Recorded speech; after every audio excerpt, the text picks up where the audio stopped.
Hi friends. என்னடா எப்போவும் வீடியோக்கு கடைசியில் தான் பேசுவா, இன்னைக்கு முன்னாடியே பேசுகிறாளே அப்படின்னு நினைக்காதீங்க. நான் எதுக்காக இன்னைக்கு முன்னாடியே பேசுகிறேன் அப்படின்னா, நேற்று நம்மளோட யூடியூப் சேனலில் ஒரு வீடியோவுக்கு மேட் ஃபார் கிட்ஸ்ன்னு வந்துருச்சு. அதனால அந்த வீடியோவோட கமெண்ட் பாக்ஸ் மட்டும் ஆஃப் பண்ணியிருக்கு. அது மட்டும் இல்லாமல் நம்மளோட சப்ஸ்கிரைபர் எல்லாருக்குமே நம்மளோட நோட்டிஃபிகேஷன் போகும். ஆனால் இப்போ அந்த பெல் ஐக்கானுமே சேர்ந்து ஆஃபில் தான் இருக்குது. அதனால யாருமே நம்மளோட வீடியோஸோட நோட்டிஃபிகேஷன் காட்டலை அப்படின்னு நினைக்காதீங்க. கொஞ்சம் நம்ம சேனலோட ஐக்கானுக்குள்ளே போய் செக் பண்ணுங்கள் ஃப்ரெண்ட்ஸ். அதில் கண்டிப்பாக நம்ம வீடியோஸ் போட்டிருப்போம். அதனால் அதில் போய் பார்த்து நீங்கள் செக் பண்ணி நம்ம வீடியோஸை பார்க்கலாம். நாங்கள் அதனால ஏதாவது பிரச்சனையா அப்படின்னு கூட தேடி பார்த்தோம். ஆனால் அதனால எந்த ஒரு பிரச்சனையும் இல்லை. அந்த ஒரு வீடியோவுக்கு அப்படி வந்திருக்கு. நம்ம டிஸ்க்ளைமர்லாம் போட்டதுக்கப்புறம் சரியாயிருங்கிற மாதிரி தான் காட்டுது. நம்ம இனி வரக்கூடிய எல்லா வீடியோஸ்லேயும் டிஸ்க்ளைமர் போட்டு தான் போடுவோம். தொடர்ந்து உங்களோட லவ் அண்ட் சப்போர்ட் எங்களுக்கு எப்போவுமே கொடுத்துக்கிட்டே இருங்க. இது வரைக்கும் ஆதரவு கொடுத்துட்டு இருந்த நம்மளோட ஃப்ரெண்ட்ஸ் அண்ட் ஃபேமிலிஸ் எல்லாருக்குமே ரொம்ப ரொம்ப நன்றி. இதுக்கப்புறமும் உங்களோட லவ் அண்ட் சப்போர்ட் எங்களுக்கு எப்போவுமே இருக்கும்னு நான் நம்புகிறேன். நம்மளோட பஞ்சேரியை சப்ஸ்கிரைப் பண்ணி நம்ம ஃபேமிலி மெம்பரில் ஒருத்தராக மாறிடுங்க. ஓகே ஃப்ரெண்ட்ஸ், இதுக்கு மேலே பேசி உங்களோட நேரத்தை வீணடிக்க நான் விரும்பலை. இப்போ நம்ம கதைக்குள்ளே போகலாம். முத்துமாரி அம்மா, நீ ஆம்பளை மூஞ்சி எப்படி வச்சிருக்க? எனக்கு தெரியாதால நீ எப்படிப்பட்டவனு. அவிய யாரோ ஒருத்தவியலை அவிய பேசுனதுக்காகலாம் இப்படி மூஞ்சி வச்சுக்காத. ஏம்மா என்ன மன்னிச்சிருமா. என்ன முத்து மாதிரி பேசுறா? இப்ப நீ என்ன தப்பு பண்ணிட்டேன்னு என்கிட்ட மன்னிப்பு கேட்டுக்கிட்டு இருக்க? இல்லைம்மா, என்னால் தானே உனக்கு இவ்வளோ அவமானமோ. நான் மட்டும் உன்னை இங்கே கூப்பிட்டு வராமல் இருந்திருந்தா உனக்கு இவ்வளோ அவமானம் இல்லைல்லம்மா. உன் மனசு எவ்வளோ கஷ்டப்படும்.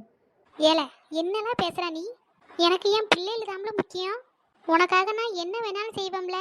இதெல்லாம் ஒரு விஷயமா? உனக்கு இந்த பிள்ளையை பிடிச்சிருக்குன்னு சொன்னா அதனால தானே நம்ம வந்து கேட்டோம். இதுல எனக்கு என்னெல்லாம் கஷ்டம் இருக்க போகுது? இல்லைம்மா, அவையே தேவையில்லாமலாம் பேசினாவல்ல. ஏல அவைய பேசுனதுக்காகலாம் நான் ஒன்றும் வருத்தப்படலை. பொம்பளை பிள்ளைய பெற்றவிய அப்படித்தான் யோசிப்பாவ. நம்ம பிள்ளை போகிற இடத்துல நல்லபடியாக வாழுமா என்ன ஏதுன்னு எல்லாத்தையும் பார்த்து தாம்பளை கொடுப்பாவ. நம்ம என்ன கடைக்கா வந்திருக்கோம் எனக்கு இந்த கீரை கட்டை கொடுங்க, எனக்கு அந்த அவரைக்காவை கொடுங்கன்னு சொல்லி வாங்கிட்டு போகிறதுக்கு? பொண்ணு பார்க்குறதுக்கு அந்த பிள்ளையோட அம்மா கிட்ட பேசுறதுக்கு வந்திருக்கோம். அப்பா அவியலுக்கு என்ன விருப்பமோ அதை தான் நம்மக்கிட்ட சொல்லுவாவ. அவியலுக்கு எப்படி மாப்பிள்ளை பார்க்கணுன்னு இஷ்டம் இருந்துச்சோ அதை நம்மக்கிட்ட இப்போ சொல்லியிருக்காவ, அவ்வளோதான். இதில் நம்ம அசிங்கப்படுறதுக்கோ கேவலப்படுறதுக்கோ எதுவுமே கிடையாது. நம்ம என்ன சோத்து கூட வழி இல்லாமல் இருக்கோம்? நமக்கு தெரியும் அந்த கடவுள் புண்ணியத்தில் நம்ம நல்லா தான் வாழ்ந்துட்டு இருக்கோன்னு. அதை அவியிட்ட நம்ம எப்படி சொல்லணுமோ அப்படி சொல்லி புரிய வைக்கணும். அவிய இப்போதைக்கு கேட்குற நிலமையில இல்லை. அதனால தான் நான் சரின்னு சொல்லிட்டு உன்னை அவியிட்ட பேசிட்டு கூட்டிகிட்டு வந்துட்டேன். எதுக்கு போய் நீயாம்பளை இப்படி இருக்க? இல்லைம்மா, எனக்கு மனசு கஷ்டமாக இருக்கு. இங்கே பாருல முத்துமாரி, இதெல்லாம் ஒரு விஷயமா? இன்னும் உன் வாழ்க்கையில் எவ்வளவோ பார்க்க வேண்டியது இருக்குல்ல. உனக்கு ஜெசி பிள்ளையை பிடிச்சிருக்கு, ஜெசிக்கு உன்னை பிடிச்சிருக்கு. வேற என்னெல்லாம் வேணும்? என்னைக்குனாலும் அந்த பிள்ளை உன்னைய தான் கட்டி வேண்டாம் நிற்கும். நீ எவ்வளோ நல்ல பையன் அப்படிங்கிறது எனக்கும் தெரியும், ஜெசிக்கும் தெரியும். அவிய வீட்டில் உள்ளவியலுக்கு தெரியணும்னா அந்த பிள்ளை கொஞ்சம் கொஞ்சமாக பேசி எதையாச்சும் சொல்லி சரி பண்ணும். அது வரைக்கும் நீ கொஞ்சம் பொறுமையாக இருல. எடுத்த உடனே இப்படி மனசை விட்டுட்டா எப்படி? சரிம்மா. இப்படி மூஞ்சியை வைக்காதல முத்துமாரி. என் வாழ்க்கையில் ஒரு நாள் கூட என் பிள்ளை சோகமாக இருக்கக்கூடாதுன்னு நினச்சி நான் வாழ்ந்திருக்கேன். நீ என்னன்னா இப்படி சின்ன சின்ன விஷயத்துக்கெல்லாம் இப்படி சோகமானா எப்படி?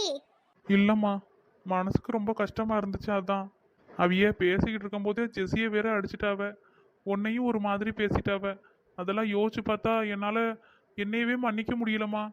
இதுல நீ என்னெல்லாம் பண்ண முடியும்? அவிய மவா அவிய அடிச்சிருக்காவ. நம்ம பொண்ணு கேட்டு போயிருக்கோம், அவளுக்கு பிடிக்கல, அதனால அவளுக்கு என்ன பிடிச்சிருக்கோ அதை சொன்னாவ, அவ்வளோதான். இதுல ஓன் தப்பி எங்கிறது வந்துச்சு? இப்படி எல்லாத்தையும் தூக்கி உன் தலையில போடுறத நிப்பாட்டுல. எது எது நடக்கணுமோ அதுதான் நடக்கும். அது அவிய பிள்ளை. என்னதான் இருந்தாலும் அவியலுக்கு ஏமாத்திட்டா நம்ம பிள்ளை அப்படின்னு சொல்லிட்டு ஒரு கோவம் இருந்திருக்கும். அதனால கூட அவிய அடிச்சிருக்கலாம். இதுக்காக நீங்க ஏன் அடிச்சிய அப்படின்லாம் நம்ம போய் கேட்க முடியாது. ஆயிரம் தான் இருந்தாலும் அது அவியலோட பிள்ளை. இப்ப மட்டும் இல்ல, உனக்கு கல்யாணமே பண்ணி கொடுத்ததுக்கு அப்புறம் கூட அவிய பிள்ளை மேல சின்ன தப்பு இருக்கு, இல்ல அவியலுக்கு பிடிக்காத மாதிரி ஏதாச்சும் ஒன்று செய்யுது, அவிய அடிக்கிறவனா நம்மளால கேள்வியெல்லாம் கேட்க முடியாது. அடிக்காதீங்கன்னு வேணா சொல்லலாம். ஏன் அடிக்கிறிய எதுக்கு அடிக்கிறீன்னா நம்மளால கேட்க முடியுமா என்ன? அது அவிய பெத்த பிள்ளை. அது நல்லா இருக்கணும்னு தான் அவிய என்னைக்குமே நினைப்பாவ. அது மட்டும் இல்லைல்ல முத்துமாரி, இப்போ நல்லா கஷ்டப்பட்டு அந்த பிள்ளைய கல்யாணம் பண்ணிக்கிட்டு பின்னாடி உங்கள் அம்மா அப்பா இப்படிலாம் பேசினாவ வச்சாவ. அதனால நான் இனிமேல் உங்கள் அம்மா அப்பா வீட்டுக்கே நீலாம் போகக்கூடாது வரக்கூடாதுலாம் நீ சொல்லக்கூடாது. ஏம்மா, நான் ஏமா அப்படி சொல்ல போகிறேன்? நீ சொல்ல மாட்டால, நான் சொல்கிறேன் உன்கிட்ட. நீ இப்போ இவ்வளோ மனசு கஷ்டப்பட்டு பேசுகிற பார்த்தியா? ஆயிரம் தான் இருந்தாலும் ஜெசியை அடிச்சிட்டாவ, அடிச்சிருக்க கூடாது அப்படிலாம் பேசுகிறல்ல. இந்த கஷ்டம் நாளைக்கு உன் மனசில் ஒரு கசப்பாக தங்கிடக்கூடாது. அப்புறம் உனக்கு யோசிக்கும் போது எதுக்கு அவிய வீட்டுக்காக நம்ம ஜெசி அனுப்பிக்கிட்டு நம்ம வீட்லேயே அவ இருக்கட்டும், அவ வீட்டுக்கு போகக்கூடாது வரக்கூடாதுன்னா உன் மனசில் என்னமே வரக்கூடாது. சரிம்மா. சரி வா வீட்டுக்கு போவோம். அதான் வந்து பேசியாச்சு, இனி அவிய எப்போ முடிவு எடுக்கிறாங்களோ முடிவெடுத்து சொல்லட்டும். வா போவோம். ஏம்மா மித்தவியெல்லாம்? அவியெல்லாம் தான் கார்ல வந்தாவளல, காரை தள்ளி நிப்பாட்டி இருக்காவ. எல்லாரும் சேர்ந்து கார்ல வருவாவ. நான் உன் கூட வாரேன் வா. ஆ சரிம்மா, வண்டியில ஏறுங்கம்மா. ஆ ஏம்மா உட்காந்துட்டீங்களா? ஆ உக்காந்துட்டோம்ல. பார்த்து மெதுவா போ. ஆ சரிம்மா. என் கண்ணில் ஈரம் வந்தால் என் நெஞ்சில் வாரம் வந்தால் சாய்வேனே உன் தோலிலே கண்ணீரே கூடாதென்றும் என் பிள்ளை வாடாதென்றும் சொல்வாயே அண்ணாலிலே இனி ஒரு ஜென்மம் எடுத்து வந்தாலும் உன் மகனாகும் வரம் தருவாய் சின்ன கோயில் நீ கொஞ்சம் வண்ண கோயில் நீ கொஞ்சம் வண்ண கோயில் நான் தானே நான் வயது வளர்ந்தால் கூட அடி ஊஞ்சல் வேண்டும் ஆட நீயே நீயே நீயே நானே நீயே நெஞ்சில் வாழும் உயிர் தீயே தீயே. முத்துமாரி ஐயா தூங்கிட்டான் போலயே. ஏக்க வா சின்ன பொண்ணு. முத்துமாரி எனக்கு படுத்து கிடக்கான், உடம்புதான் சரியில்லையா? இல்ல சின்ன பொண்ணு, சும்மா தான் படுத்தான், அப்படியே உறங்கிட்டான் போல.